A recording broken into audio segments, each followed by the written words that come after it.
Titanfall is a franchise with many ups and many downs, and often things that would have been really cool to see or prosper often get shelved. And so this brings us to mobile games.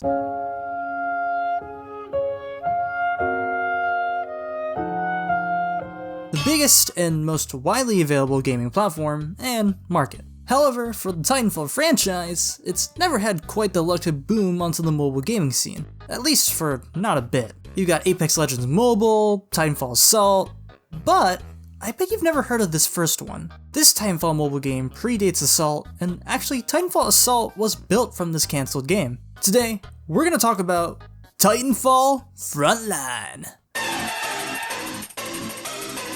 Now, when it comes to the actual history behind this game, there isn't that much to actually talk about. Developed and announced in late 2016, Titanfall Frontline was a quiet project that, funnily enough, was also released in the same time period as Titanfall 2. If you haven't heard of Frontline before, it's not really that surprising, considering on launch, it was little more than just a beta test, and it was only available to play in the Philippines and Canada. Hell, the game would barely survive a couple months because later in January of the next year, Respawn would shelve the game forever, saying that the reason for doing so was that the game failed to meet the high-quality, fast-paced action standards expected of the Titanfall series, which honestly is fair enough. With Titanfall 2 just being released alongside what people already expected from Titanfall 1, the overlap between the shooting movement junkies and the more methodical strategy players probably wasn't the best audience for a long-term card game. But you know us Titanfall fans, these days a single crumb is enough to feed us.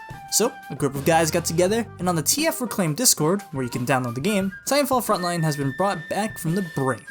So, let's talk about gameplay. Yes, this is a turn-based strategy card game, and yes, this is probably a major turnoff for most people. It doesn't also really help that because this game's limited lifespan, there's actually not much in terms of content, though the devs are updating the game to be better than ever before through quality of life fixes. Despite this though, Frontline is a nice time killer for at least a little bit, and not gonna lie, there are some hype moments. So in order to save me some time, and to show you what this game is all about, I'm gonna do some commentary on one of my matches that I recorded. Starting off, we're given 5 choices for cards with the option to reroll 3 of them. Now let me tell you straight up, this immediately is one of the most important choices you can make because it dictates your entire early game. More specifically, we want good high value low cost cards so that we can make as many moves as we possibly can within a few first turns. And yeah, the point system in this game is called command, and as each turn passes on, the command you get is increased by 1 all the way up to 10. Here, I decided to reroll the turbo engine since I won't have any titans, at least for a good while, and honestly, all my other cards are really great. And so I gamble and I get a barrage, which allows me to deal 4 damage to all enemies within a region. I won't be able to use it for now, but it does come in clutch later. The battle starts and I can play 2 cards here. The stockpile, which will give me 3 total command for my next turn, and the most iconic pilot in the series, Fun Zone!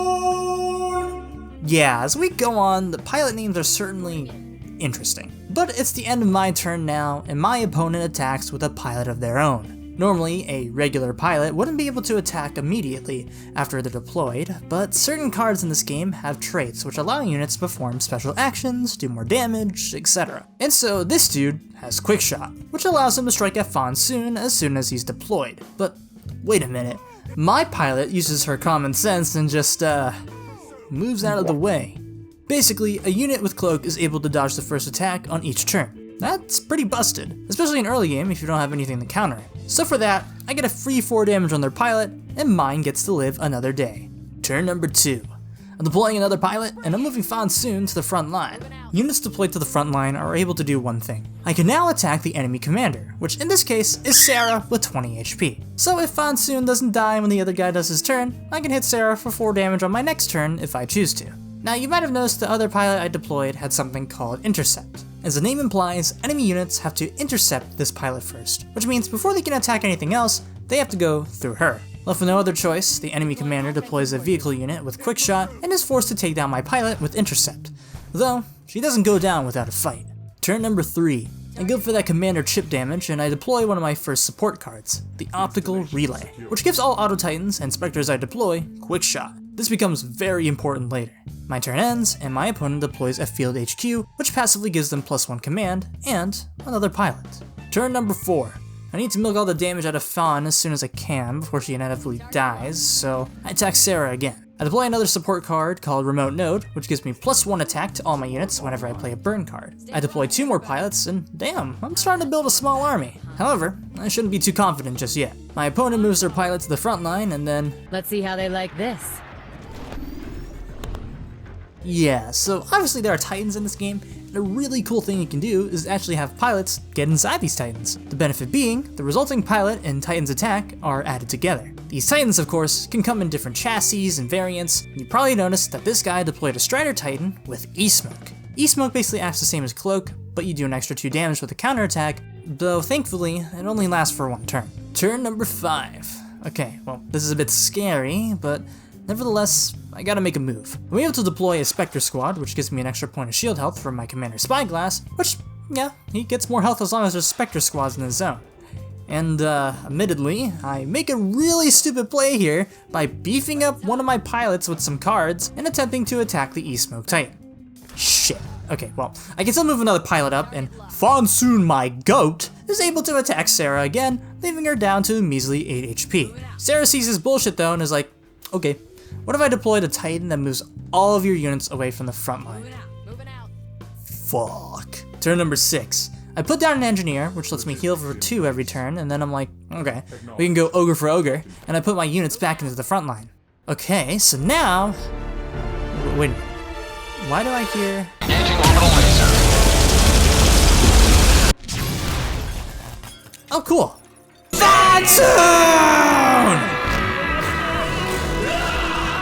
Turn number 7. Oh, I can only really deploy my 2 pilots in my hand, so that's what I do. Sir, the 3rd Titan has hit the battlefield. Turn number 8. Okay, this is bad, but I just pulled a Suicide Spectre, and thanks to one of my support buildings, I can use this thing immediately and blow up one of the Titans in the center. Now, I could try to use my pods to attack the Ogre, but I don't have enough damage to do so, and I'd rather not waste my pilots' lives willingly, so I move them up to the front line. Though Sarah wasn't having it anyways and decided to slime out my guy on the right. Whatever card she used also let her heal for 2, so okay, cool. Oh, and he's dead too. Turn number 9. I decide to pay that orbital laser back with one of my own. I deploy a robotics manufactory, so I get a free Spectre whenever I move somebody to the front line, and then I end my turn without really doing anything else. On the other side though, Sarah's got that command bar filled up, so she can deploy a Warpfall Titan right on the front line and a pilot in the back, which she then proceeds to kill my newly built factory. Turn number 10. It's Judgment Day. With this 9-cost card, I can deploy up to 6 Spectres, and I can deal direct damage to the enemy commander with how many ever Spectres I'm controlling. So with that, I got Sarah down to 4 health. However, I'm not out of the woods. Sarah's able to move all her units to the front line, and now I gotta deal with a whole bunch of high health, high damage losers. And unfortunately, a bunch of Spectres ain't gonna cut it for that offense. Unless... Turn number 11. I gained the ultimate card that I needed for this exact situation. Overclock. With it, all my Spectres gain attack equal to their health at the cost of being destroyed after my turn is over. Plus, with the Barrage card dealing 4 damage to every Titan in the front line, I get an extra +1 attack to my units from the remote node, which now means my Spectres are doing 5 damage each. I think I'll just let this clip play out by itself.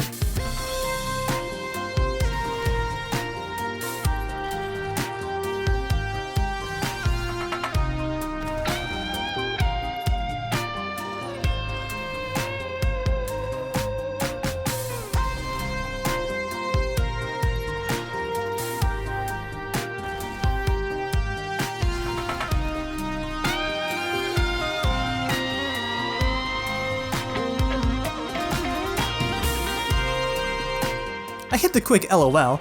I'm sure you can guess that I destroyed this guy. I got Judgment Day again, so he could literally do nothing. But anyways, that's Frontline. It's definitely a different change of pace from an actual Titanfall game, but if you liked what you saw here, again, it's a free download from the Discord, where you can also keep an eye out on the development of Titanfall Assault. And speaking of Discord, mine's also linked in the description, and you should also subscribe, like the video, all that good stuff. But yeah, I'll see you guys in the next one. Peace.